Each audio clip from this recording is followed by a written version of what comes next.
Hello, good afternoon po. Hi, Direk. Hi, good afternoon. Since ako na yung nauna, tanong ko na kanina. At tanong ko muna po, ano po yung mali ko? And ano po yung storya nito? Mali mo. So yung concept ng Maliko is the concept of our producer. So, binigay niya yun sa akin and then sinulat ko. So yung concept ng Maliko is that yung isang medrep, pumunta siya sa isang backcountry na lugar, which is yung mga tao is conservative. And then this medrep, nag-cause siya ng trouble on that community because of her last desires. Ito po yung unang directorial job mo. Yes po. Before po dito, ano po yung ginagawa niyo? First po, nag-workshop ako sa acting workshop and then nag-study rin ako ng writing. And then, Ba't hindi po kayo nag-artista? actually, lumalabas rin ako po sa mga teleseries and some movies. And then while doing that, nag-study rin ako ng directing under Raymond Red. And then naging director intern ako kay Mikhail Red sa Star Cinema. Wow. Yeah. So ano po yung nagawa niyo ng teleserye and movies? Mostly sa ABS po, doon ako nagte-teleserye.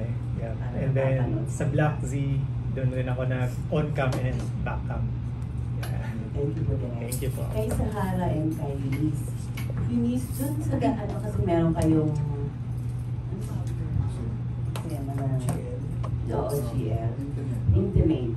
Nahirapan ba kayo or paano yung pinaghandaan yun? Ano yung yun? Yung una po, syempre, nahirapan po kami. First time nyo ba na may GL? Ako po kasi, at that time. Yun. So, medyo nahirapan po kami. Pero, the rest po, okay naman na po sa pagtapos. Kasi may nagtulong na din naman sa amin. Sa akin po, actually, sobrang bago niya. Before ako magkasalakaba tsaka halo-halo, ito yung pinakaunang film na nagawa ko. So, hindi pa ako Viva, hindi pa ako nakakapag-sign ng Viva. Ginawa na tong Maliko na to. So, sobrang bago po sa experience ko na pati sa guy at saka sa babae. So, lahat.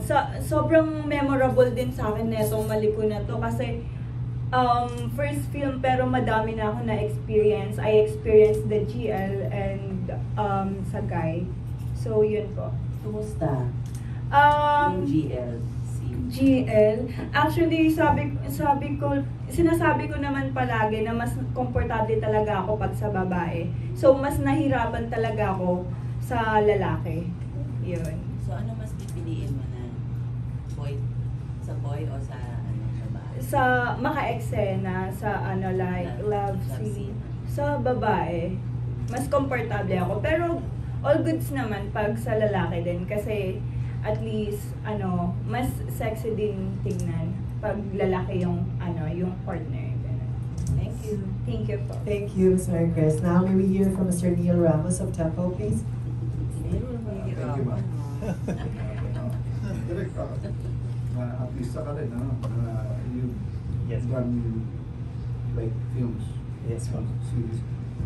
Ano yung kumustahin ko lang kung paano mo hinalo itong ating mga artista in interpreting the roles or characters para sa Maliko? So actually, nung bigignig sila sa akin, bago sila. So I know na first timer nila. So in-apply ko na rin yun, yung experience ko nung bago pa lang ako, nag-extra pa lang ako kung ano. So kailangan talaga ng workshop. So pina-workshop ko sila 3 days bago shoot para hindi na sila mahirapan or at least familiar na sila sa isa't isa during the scenes. So far, sa 3 days na workshop, may improvement. And then, hinaluan ko sila ng mga theater actors na makatulong sa kanila. And yung mga theater actors na yun, nagtulong rin sa workshop. And then sila rin yun, yung mga kasama nila sa sa movie. Yeah. Mahirap bang i-choreograph yung orgy scene? Actually, mahirap kasi big scene. And then, sobrang dami nila. So yun, mahirap yung camera angle rin doon. Pero you pulled it off naman. Yeah. Okay. Kasi sobrang laking eksena yun. And hindi naman pwede na doon lang pinakamahabang length ng part ng film. So, kailangan din namin parang yung climax, no? Yeah. Yun yung yun na lang yung rin, i-compress namin doon para hindi siya sobrang mahaba and maubos yung lahat na time doon sa film din. Thank you, Direk. Sa ating mga artista, kumusta naman yung experience nyo dun sa orgy scene na yun? Grabe kasi madami kami. Yun din sa isa sa na-experience ko sa Maliko. Bago ako, tas biglang orgy na agad yung eksena. So, medyo naiilang ako. Kasi first time nga, tapos sobrang daming nakatingin. Kasi madaming artist, Kasi I understand, palipat-lipat kayo ng partners. Yes po, ganun po. So, may medyo ilangan, pero kasi trabaho, yun yung ginusto ko eh. So, gagawin ko siya. At least man lang hindi halata sa sa camera na naiilang ako. Ayun. How about you? Ako naman po, ako kasi work is work lang din talaga eh. So, kung yun yung papagawa sa akin, gagawin ko talaga siya. I-act ko talaga siya. Ganun. So, wala naman ilangan at all. For me, naging friends pa kami. Lalo, lahat. After that scene. First time na kita nakausap Venus, no? Yes. Pwede mo niyo akong bigyan ng background po, ng content. Paano ka nakarating po sa Viva Max? Paano kayo napasok? And what were you doing like, prior to this? Fashion, fashion field po ako. Okay. More on sa fashion week. Then, may nag-offer po sa akin na mag-work dito sa Viva Max. Alam mo na, you have to, like, this sort of mamugubad. Yes, alam ko po. Wala naman po makalinlangan. Wala naman. All done with that. Tapos na po. I mean, nagawa ko na yung na-act ko na. So, Kumbaga, nalagpasan mo na ngayon. nalagpasan ko na siya. Komportable ka na. Komportable na po. Okay. Thank you. Yun lang po. Salamat. Thank you, Sir Neil. Now, let's have Mr. Matt Cesara of La Coachella Lovers.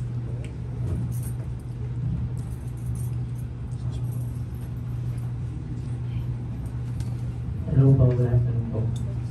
Question ko kay Derek. Derek, nabanggit ni Sahara na medyo matagal yung movie. Paano yung naging process na dumating na siya dito sa Viva Max? Pinitch mo ba siya or talagang pang Viva Max content talaga siya for the nung ginawa mo siya? Yes, pinitch namin siya kay Boss Vic. Medyo na lang siya, medyo hindi approve yung concept. So kaya we need to rewrite it. So ni-rewrite namin and then sinut namin last year. And medyo natagalan siya dahil sa may na-corrupt na files. So we have to reshoot another one day para to cover up yung mga money shot namin na wala. Kasi tinanay pa namin i-recover yung money shot namin na na nawala. Pero yun, nagawa namin ng paraan. And then na-accept na yung concept. So ginawa talaga siya for Viva Max. Ang Maliko po. So nung ginawa niyo siya direct, sila talaga yung bida doon or meron pang napalitan or what? Wala, sila talaga. Silang dalawa talaga yung kinas namin. Okay po, thank you. For Sahara, since ito yung una mong movie, mas mahirap ba yung parang yung naging transition mo? Kasi parang pagaling ka ng pagaling tapos biglang makikita ka namin sa unang mong movie pala. Actually, okay siya sa akin kasi sobrang mahal ko yung movie na to eh. Kasi, di ba, first time ko dyan, tas ang daming experience, ang dami ding learnings na nakuha. So, sobrang kahit anong sabihin ng ibang tao, I love Maliko. With Direk. Ayun. Thank you. Last na lang kayo is, since ito ba yung first Viva Max movie mo? Yes. Meron ka pa bang mga upcoming films after this? Under Viva Max. No, wala na. Wala nang As in first and last movie ko na siya. So, anong naging experience mo while shooting? Ang sarap lang. Kasi na-experience ko siya na makipag-work sa inyo nila Sahara, kala Direk. Thank you. Kasi kami talaga yung pinili din eh. So, very much thank you sa lahat. Sa lahat lang talaga. Yun lang. Thank you. Singit ko lang, ba't last person? Last. Hindi ka na... Hindi naman po sa ayaw. Ano lang, parang mas memorable kasi pag first and last movie ko na siya sa Viva Max, di ba? Di ba, Direk? Bakit mo nga sinabing last movie mo na sa Pilipinas? Hindi ka nagagawa. Kung meron man po siguro na may You're not closing your doors. Sino ang Hindi manager? naman, hindi Sino naman. manager mo? si John Navarro. Saan si John? Ibig sabihin last, wala pa kasing kasunod. Wala pang follow up. Yes. Pero gagawa ka pa rin. Open naman po siguro kung may Oo, meron. magbigay sa akin ng project. So maybe Na gusto ko din po talaga gawin. Kasi akala namin yung last is She doesn't want to do it Oo, anymore. yeah. Yeah. you're no longer Wala pa siya next Medyo project. strong yung sabi mo first and last. for now. Literally yes, correct. Yes. Literally Yes. correct. Kasi first and last movie ko, wala pang kasunod. Technically. Tama naman. Thank you, Eunice. Thank you. So far, first and last. First and last na lang. Pero by next month, baka ano na, Baka may meron second. next month, next year, di ba? Ngayon yun muna. I have a question. I just want to say it correctly. Is it Maliko or Maliko? Maliko. Maliko. Yeah. Oh, okay. Stand corrected. Ano yan? Ayan. Anong term yun? Parang name lang siya ng Place. Name lang siya ng isang place po. Totoong may place na Maliko. Or ano lang. Parang ginawa lang po ng Katang-isip producer, lang. katang-isip. Opo. Okay, so it's now Maliko. Akala ko And then mali may- mo. Ako din eh, Maliko pala talaga. Hindi, may term rin kasi yun, ma'am, na parang biglang liko, mga ganun-ganun siguro. So, I don't know kung ano talaga yung ano ng producer doon. Pero yun yung name ng place talaga yung Maliko. Thank you, Direk. Now, let's hear from Erwin Ogawa from Anong Ganap. Direk, speaking of Maliko, yung location, ang ganda ng location, saan po exactly yun? Ano yung mga challenges na naganap nung mga habang nag-shooting kayo? So, Tanay Rizal po yun. Sa Tanay. So, yun, pinaklose namin yung isang resort and then doon, within that place, in-explore namin. Pumunta kami sa highway, pumunta kami sa ilog. So, yun, yung mga greeny sceneries doon. Yun, malawak talaga yung place. Mostly mga 80% yung outdoor shoots. Kaya very challenging din. So, kinaya naman. Kinaya, nangitim kami lahat. Nakailang days kayo, Direk? Naka 7 days. 1 day sa Manila and then 6 day straight na yun sa Tanay. So, technically, si Sahara, ito yung first movie mo, right? Yes. Am I right? So, pareho kayo pala na first nyo. Yes po, yes po. And, anong may expect namin from you after this movie? Sa akin, after this movie, ano ba, mas gagalingan ko pa next time. Ganun. Lagi naman po may learnings sa bawat, sa bawat experiences. So, dito sa Maliko, aminado naman ako na hindi pa ako, since first time ko, hindi pa ako magaling. I mean, kahit naman ngayon sobrang kulang pa. Pero minimake sure ko naman na every time na may project ako, sinisigurado ko talaga na may learnings talaga. May knowledge din akong makukuha sa isang movie. Yun po. And kay Eunice, bilang isang baguhan, sino artist or actress na tinitingala mo na gusto mong maging peg mo? Maging katulad niya, na artista? Ay, taas kasi ng expectation ko sa sarili ko eh. Siguro si Catherine, di ba? Yes. Catherine Bernardo. Why not? Of course, Yes. I'm not saying na pero yun talaga, inspiration ko So, siya. a very good girl ka. Very good. Very good girl. Thank you. Good luck sa movie. Thanks, Erwin. And now, let's have Mark Magadia of Maganda Ba Movie, please. Hi guys, so sa cast muna yung question ko. Can you tell us more about your the characters that you are portraying and yung role niyo dito? Ako si Leng dito. Tapos ako'y isang probinsyana sa Maliko. Nagtitinda ako dito. Tindera ako ng mais.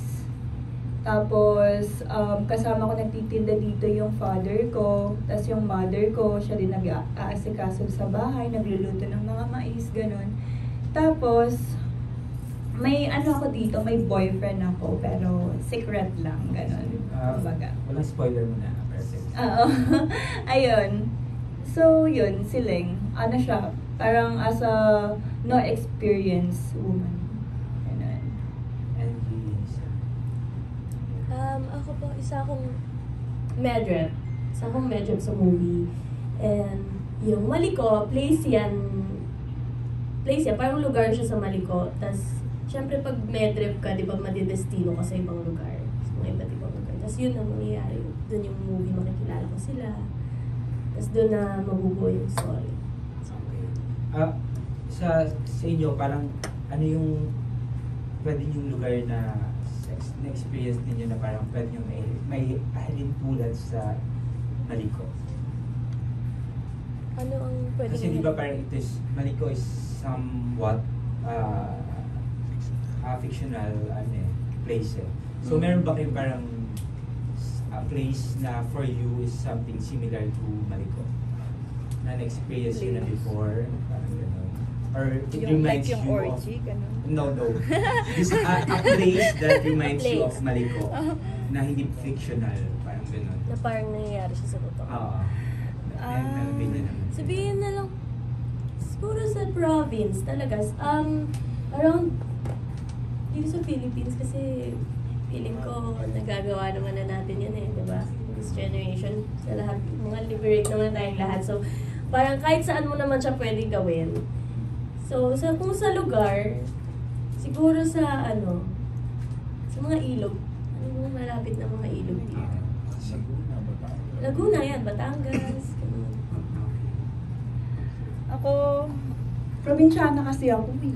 So, hindi siya naging mahirap. Yung role ko din, hindi naging mahirap para sa akin kasi as a probinsyana talaga ako. Pero hindi naman kaduluduluhan. Pampanga ako, Kapampangan ako. So, ayun, madaming farm kasi doon eh, tsaka mga ilog-ilog din. So, parang ako lang mismo to, yung role ko. Yes. So you can see na kaya parang you find this close to your heart, yung role dahil parang similar din sa pinanggalingan. Yes. Sa mga ilog-ilog, lalo na yung mga kaaita ko doon, nakikita ko, gano'n. Okay. And then to direct naman, ano yung parang gusto mo maging take away ng mga manonood? Kasi we know that this is an erotic film, but at the same time, we offer story din naman for the audience. So ano yung gusto mong iuwi ng manonood after watching the Maliko? So, when I wrote this Maliko, I know that this is a sexy film. So, nilagyan ko siya ng family values. So, it's a relationship of father and daughter. So, yun yung takeaway ko gusto na makuha ng mga audience dito is that kung ano yung in-advise ng dad or ng father or your parents sa isang bata, you have to listen and consider it all the time. So, on this pwede ba spoiler? Hindi no. Na-mention din naman yung line yeah. So ito, may advice yung dad dito kay Leng, which is very hard to consider ni Leng. It's because if she consider the advice of the dad, mamamatay naman yung dad niya. So, turn between siya sa situation and sa advice ng dad. So, yun. Pero kung wala namang situation na ganun, dapat you have to listen to your parents. Yun yung gusto ko na iparating din dito sa film na to. Alas na lang kasi yung paano yung mga yung sa technical naman kasi parang we are filming here sa medyo malayong lugar sa civilization. Nagkaroon pa ba ng mga challenges sa pag Yes, maraming challenges like yung sa GL namin. We have to look for a place na walang tao. So, hanapin pa namin yung lugar na wala masyadong tao. Tapos, yun. Kasi dun sila, open area eh. So, yun, kailangan namin takpan or something na paalisin muna yung mga tao. And ang lawak kasi ng ng coverage, may drone shots pa. So, yun, kailangan namin i-secure every point ng location. And dun rin sa mga cornfield. So, kailangan namin i-rent yung buong cornfield area na para walang tao po. To protect our actors and hindi sila mailang. Privacy. Yeah, privacy. Okay. Salamat din. Thanks, Mark. Now, let's hear from Naz Tavares of Pelikula Mania. Hello. Direct. Since first time actors sila Innocent Sahara, kamusta yung performance sila? I know na first time actor sila. So, pino-workshop ko sila. And malaking improvement nila compare sa first day nila ng workshop and during the shoot. Actually, sila yung nakaiyak, and then si Eunice na bago niya yung intonation niya. Like, si Eunice mag-act siya una sa workshop, Eunice lang siya eh. So, pinabago ko siya konti na parang maging sweetie siya sa film na to. So, may improvement sila dahil sa workshop. Dahil nag-acting workshop sila. And hindi na sila, actually hindi sila nailang eh. Nung ano na, kasi super professionals ng mga crew namin. And nililid ko na dapat walang bastusan na ganun. So yun, sila hindi na nailang sa akin, pati yung mga crew na na rin, nag-show respect na rin sa mga actors. Kaya sila, nakaka-perform sila na lang, parang feel free sa self nila. Eunice and Sahara, nabanggit ni Derek kanina na open area yung intimate scene. Pakikwento naman yung experience na yun. Yung sa GL namin. Yes. Actually, may drone shot. Yung drone shot. So, walang talagang minimake sure talaga nila na walang taong dadaan, ganon. Kasi ang daming anong tawag dito? Ang daming tao dun sa may likod, tapos pinaalis nila. Tapos, grabe yung experience na yon. Parang di ko ma-imagine in real life na magagawa ko talaga siya. Kasi talagang, siya parang sa probinsya mismo ginawa. Tapos sa harap lang ng sasakyan. Tapos yun na. So, kakaibang experience siya. Ako, pakiulit po yung question. Pakikwento na lang yung experience na open area yung intimate scene yung... Ayun. Noong una nahihiya kami kasi may mga naglalakad sa gilid, may mga taong nanonood talaga. So parang pag nag-i-start na kami nila direct dun sa may maisan o kaya dun sa may Field. sa field na nagtitinda ng corn si Sahara, marami din tao dun. So medyo nahihiya kami. Pero nung mga pangatlong araw, may pang-apat ata na days, mga ganun. Di na kami nahihiya kasi ulit-ulit na kami nakikita dun eh. Parang nasanay na yung katawan namin na, okay, go, sige kung ano lang yung makita niyo dyan. Last na lang sa inyong dalawa. Ano yung parang sa characters nyo na nakarelate kayo na parang gusto nyo mapanood ng mga tao? Nakarelate. Ano ba? Siguro yung love ko sa family ko. Ayun. Kasi dito, kumbaga, may parents ako eh. Kompleto. Yung mama at papa ko dito, buhay pa, andyan kasama ko. Kung ano silang dito, ganun din ako as a person sa family ko. So, gagawin ko talaga lahat for them. Ako, tumulong. Tumulong lang ng tumulong. Yun lang naman yung dyan eh. Yung para sa akin, yung makukuha kong aral is kung hindi ka patulungin sa mga parents mo, now kailangan mo talagang ibigay, like i-give. Hindi siya parang pinipilit ka ng parents mo na kung magkusa ka magtulong. Kumusa ako magtulong, huwag yung dahil sinabihan ka lang. Ganun din yan, kasi parang tinulungan ko sila. Pero, yun, may kapalit nga. Kapalit siya, sis. Thank you. Thank you. Now let's have Tita Aster Amoya of TikTok and People's Journal.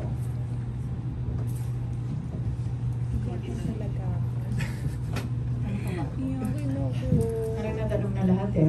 Anyway, this is a movie of many firsts sa inyong tatlo. Your first time as a movie director, your first time as sexy actresses, kayong tatlo. Sa inyong tatlo muna yung una kong tanong.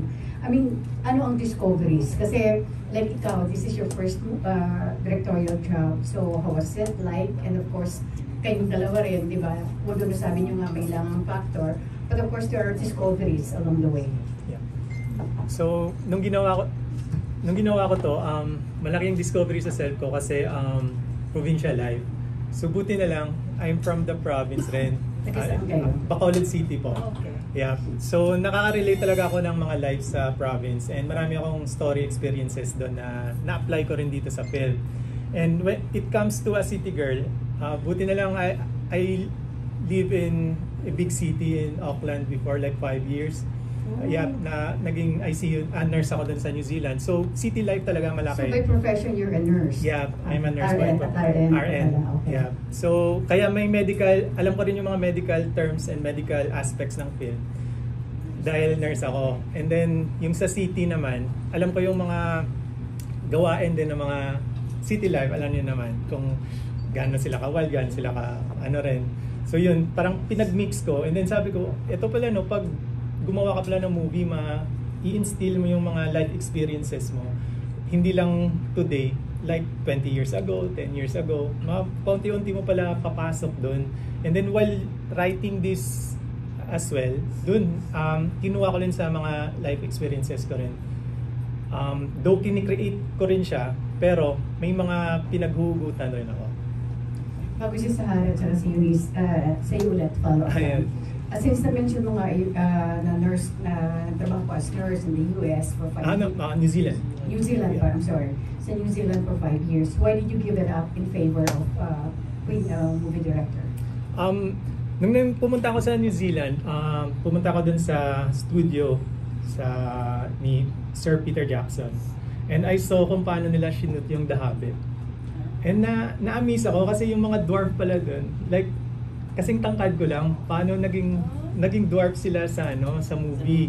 And then si Gandalf, kasing tangkad lang pala ng mga actors din. Sabi ko, bakit ang tangkad niya sa movie? So, dun sa studio, Weta Studio ni Sir Peter Jackson, in-explain nila sa akin, like, ganito yun.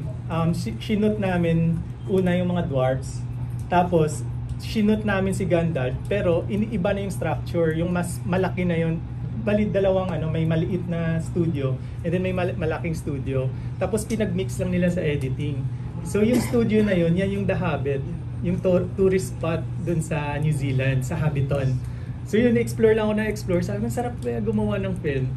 So sabi ko, mag-enroll kaya ako sa Australia ng film course. Nung chinek ko, millions. Sabi ko, hindi na. Bali dito na lang sa Pinas. And timing rin, I have to go back sa Philippines dahil family emergency na. So yun, nung bumalik na ako, considering na rin na yun may mga airborne diseases na parang sabi ko, tama na yung yung service ko as a nurse. 10 years na rin ako na-nurse eh. Sabi ko, I have enough contribution naman siguro sa community. So self naman, sabi ko. So ito, workshop, start ako sa workshops, acting, writing, and then directing. Hanggang, 7 years until nabuo ko yung first film ko. Yeah. Galing. Nakaka-inspire din yung naging buhay mo, no? Yeah. Pero, Thank you. of course, for you to give up your career na talagang kinareer mo, 4 years, tapos nag-board ka, tapos at 10 taong ka naging nurse, Yeah. pinagpalit mo dito. Ano ang kaibahan? I think mas na-enjoy mo pala pag passion mo. Hindi naman na hindi ko passion yung pagiging nurse kasi it's a noble job eh. You're helping people. Pero ang kinaiba kasi doon, parang hindi ko dinadrag yung fit ko going to work eh. Like minsan, naggumagawa kami ng film, nagpo-produce kami ng film, wala na kaming kinikita. Okay lang. Kasi mahal mo yung gusto mo yung ginagawa mo. Parang sabi namin, experience na lang. Gagaling rin tayo one day. Parang yun yung mentality ko na it's not always about the money, though we have to make money. Pero pag passion mo yung ginagawa mo, masarap mabuhay. Like, motivated ka maalagaan self mo every time kasi now and then baka may project, hindi ka pwede magpabaya. And may ganun yung mga inspiration na nakuha ko while doing this, going to this career. Last question ko sa iyo bago ako muna sa kanilang dalawa. Bakit ganitong klase ng pelikula ang pinili mong parang Debut directorial job mo? Actually, before pandemic, may muntik na ako may mga nagawa rin na mga action and collaboration with some artists and producers. Kaso na-halt lang yun dahil sa pandemic. And when it comes now na ito ang pinakamaraming nagpo-produce ngayon, yung Viva Max, di ba? Every week, we producing like 2 films, 3 films, something. So, ito yung unang opportunity. Kaya ayaw kong ayawan. Though, nire-respect ko kasi yung role. Like, I don't judge my role as an actor or as an director when doing a film. It's an art. Like, hindi lang siya actually giving a sexy perspective all the time. So nag-instill ako always ng lesson rin sa film ko. Kaya yun yung kinaiba rin, like kung ginagawa mo siya dahil sa passion and hindi lang dahil sa money, nakakapagbigay ka ng message din sa viewers mo. Paano ka napasok sa Viva? Napasok ako kay Viva kay Tito Jojo. Yung producer ko, close friend sila. And then nag-usap kami ni Tito Jojo na sige pakilala mo ako Tito Jojo kay Boss Vic, magpi-pitch kami. So yun, dun nag-start. Nag-pitch kami and then hanggang na-produce na namin. Tito Jojo Veloso. So open ka pa rin kung kukunin ka as an actor or sexy actor for Viva Max? Yep. Actually nakagawa ako. Nakagawa ka na? Yeah, nakagawa ako ng dalawa sa Balinsa Sayaw and then sa Maharot kaming. Okay. Yeah, nagka-cameo ako kasi sa production namin. Nagka-cameo roles din ako doon.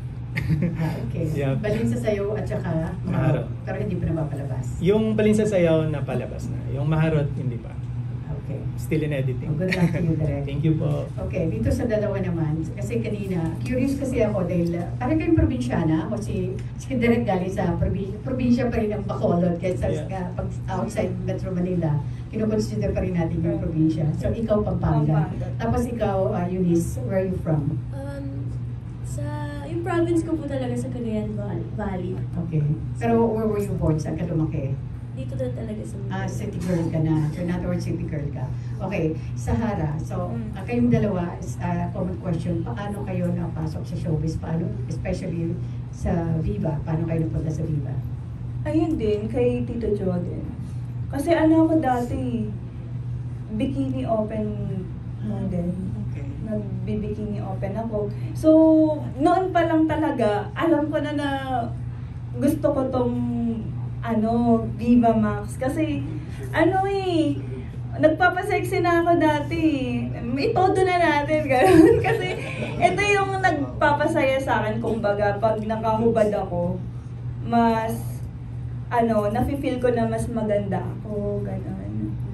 So, ayun, actually, nung ginawa tong mali ko, tara dito ba talaga ako, gano'n. Kasi nag-50-50 ako, baka weird tignan sa camera kung paano ako mag-moon, gano'n, kumbaga. So, tinignan ko, chinek ko sa screen. Ay, bongga, pasabog, ang ganda ka dito, Sabi ko, sige, pagpatuloy ka na yung Viva Max. Kasi, ang ganda ko pala sa camera. Pag nakahubad, gano'n. Ayun. Ako po, naka-curious lang ako kasi may mga lumalabas sa feeds ko na marami ng gumagawa ng film ng mga artist din sa Viva Max. So sabi ko, what if try ko din kaya? What if baka bagay sa akin itong role na to? O kaya, alam mo po yun, yung pag teenage life pa lang na feeling mo, parang lahat mag-i-explore mo, lahat kailangan mong gawin. Tapos titingnan mo kung ano yung para talaga para sa'yo. Yung pag-aaral nyo, natapos ba kayo sa pag-aaral? Ako po college na siya. Ako, ayun. So nag-aaral ka pa rin? Yes. What are you taking up? Saan? Sa DLSU po ako. Sa Mayta. Then, business law po. Lasal? Okay. Anong business management? Business law. Business law. Wow. Anong year ka na? Third. Pag sakaling palabas itong pelikula, are you ready kung anong magiging reaction ng mga klase mo? Especially ng mga guys. Actually po, yun po yung tita. Yan po yung nasa utak ko ngayon. That's why I'm saying na this is my first and last movie sa ngayon. It's because para pag lumabas, di ba? Pag lumabas, para first and last ko na yun, mom.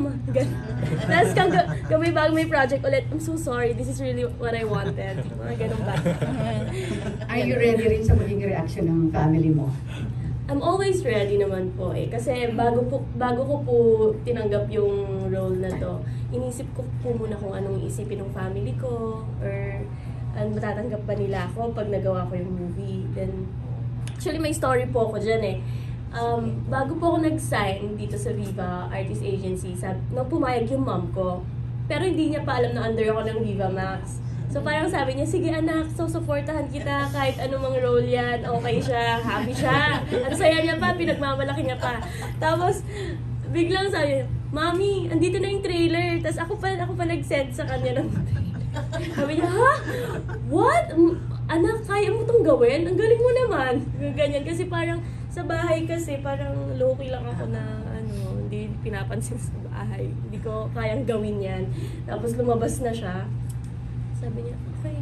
Sige. So, hindi nagalit ang mother mo? Na-shock lang siya ng sobra. Na-shock lang siya. Oo. Hanggang hindi po siya nag-chat sa akin ng ilang araw.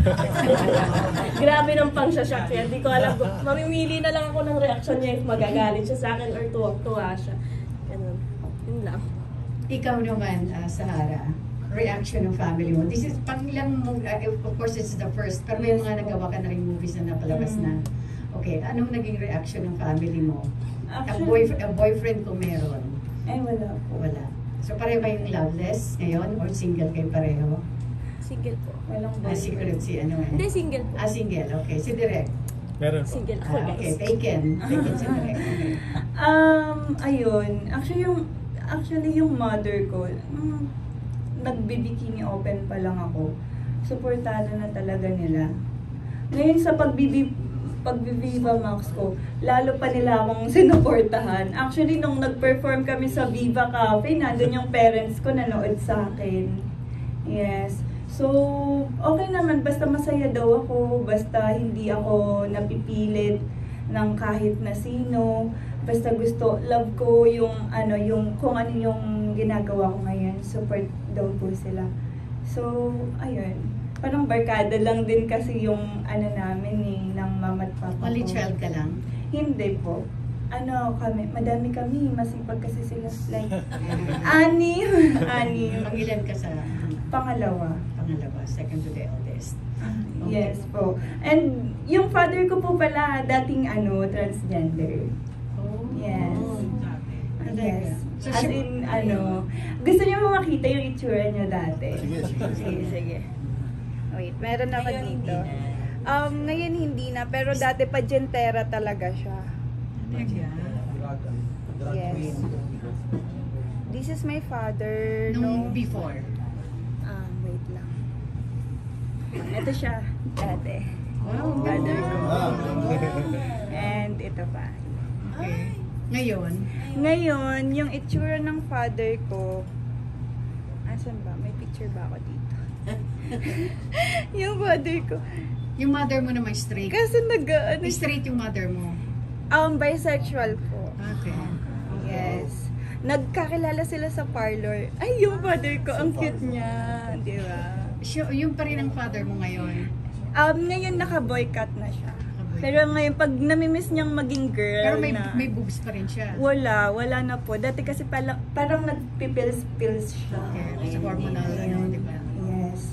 As in pageant. Tawag sa kanya dati Tisay kasi maputi siya. Sobrang puti. Ayun. Nakakatuwa. So, wala namang epekto sa inyong mga anak? Actually, nung bata ako, nabubuli ako to my father Pero, wala Sobrang saya lang. Sobrang saya. Parang pag may handaan kasi sa amin, parang reunion lagi ng mga golden gays, gano'n. Opo, as in madami talagang gays at saka mga tibo, gano'n. Alam mo, gusto kitang ma-interview pati parents mo. Ay, yeah, sure po. Actually, gusto niya yan. Natuwa ako. Promise. Asan si Jan ba ang handler mo dito? Yes. Sige, tutukan ko na si Jan. Oo, diba? I'm serious Ikaw at saka yung parents mo. Sure If we can have you. Opo. Please give me the honor. Yes, for sure. Thank you and thank you for this revelation. And good luck on your supposed to be first movie, pero hindi the first, but first for the three of you. Yes. Good luck to you. Thank you so much. Yeah, thanks ka, Aster. So may chance pa po ako. Charing lang. I'm just kidding. Ayaw ni Mom. Malaki ang chance. Ayaw ni Mom, tita. Let's hear our first and last question. Charlotte. From Mr. Irvin Santiago Bandera. First and last question. Really? Ay, okay. Pwedeng sa akin ka muna magpa-interview sa harap.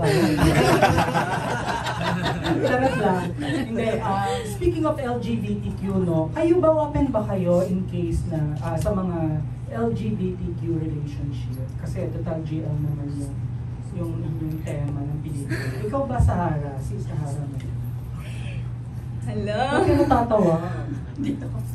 Ako naman, as long as, di ba yung, hindi ko, hindi kasi, kung sino yung dumating sa akin, I'm always open naman. So, Girl or boy? yes. May ex na kasi akong trans man eh. So, open ako sa lahat. Ganun. Kahit lalaki may ano kasi ako eh, pansexual ako eh. Pansexual. So kahit girl, boy, bakla, kahit sino yung dumating sa akin. Sa lahat ng letter sa LGBT. Go ako. +++. Yes. Pero wag mo na ngayon. Siyempre, focus ako sa kayo muna. Wala kang suitors na mga trans man or trans. May nagpaparamdam pero dead ma muna. Dead ma muna. Ang tagal na din wala eh, so dead ma muna.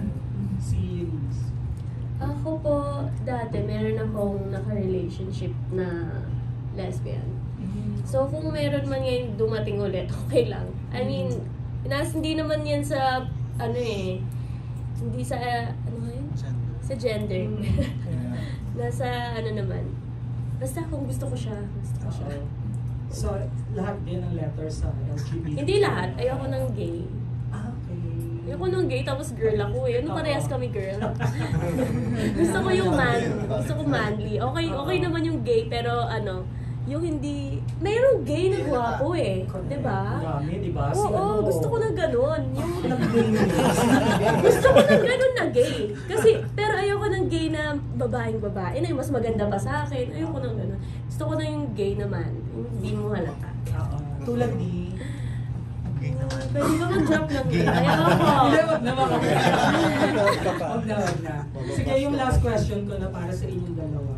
Sa pagpapasexy nyo ba, nakaranas na rin ba kayo ng pambabastos or pangaharas? Opo naman. Sige, ikaw mo. Sobra. Once na pumasok ka sa industry na to, talaga naman, marami talagang kukutya sa'yo, maraming disadvantage ng katawan mo, lahat, kukutyain ka. Kaya parang hindi mo na alam minsan kung sino ka talaga eh, di ba? Pero yun, ikaw. Ano yung pinakamalala? Yung sabihan ako na parang hindi na ako nag-act. Hindi na ako nag-act kasi parang totoo na siya sa akin. Yun yung masakit. Na parang nakikita nila na ginagawa niya naman niya pala sa tunay na buhay o kaya naman, tingnan mo yung acting niya oh. Parang talagang parang naranasan mo na yun. Dahil sa act ko. So parang, wow ang sakit for me. Pero I'll take it as a positive compliment. Kasi yun yung nakikita nila sa akin na parang ina-act ko talaga na nandun ako sa sitwasyon na yun. So parang okay na sa akin. Thank you, Sana. Ako naman po, yes. Meron. Ano ba? Kasi laging yung kulay ko, tsaka yung dibdib ko, yung inaanan nila. Tapos minsan may nakikita ako sa comment section na wala na daw makas, ganon. Kasi ako daw yung pinili, ganon. Pero ako deadman naman ako pagdating sa bashers. Kasi meron at meron yan. Kahit ano namang gawin mo sa mundo, meron at meron kang magiging basher talaga. And kung naging basher, nagkaroon ng basher, ibig sabihin, naiinggit sila, gano'n. Baka gusto nilang gawin din, go lang, gano'n. Pero ako, I love my skin kasi. Kung hindi man nila ma-appreciate yung complexion ko, for sure naman, meron at merong nakaka-appreciate. Yun. Hindi lang dito. I'm sure naman kahit sa ibang bansa may nakakapanood. So, hindi normal sa kanila na may gantong color sa bansa nila. So, mas ma-appreciate nila. Sabi nga nila, kung ano yung wala sa'yo, yun yung hahanapin mo na maganda, di ba? So, yung iba maitim pero gusto nila maputi. Di ba? Yung ibang maputi gusto nila maitim. So, yun lang. Meron at merong basher, dead man na lang. Yun. Okay, thank you so much. Thank you so much. That pretty much wraps up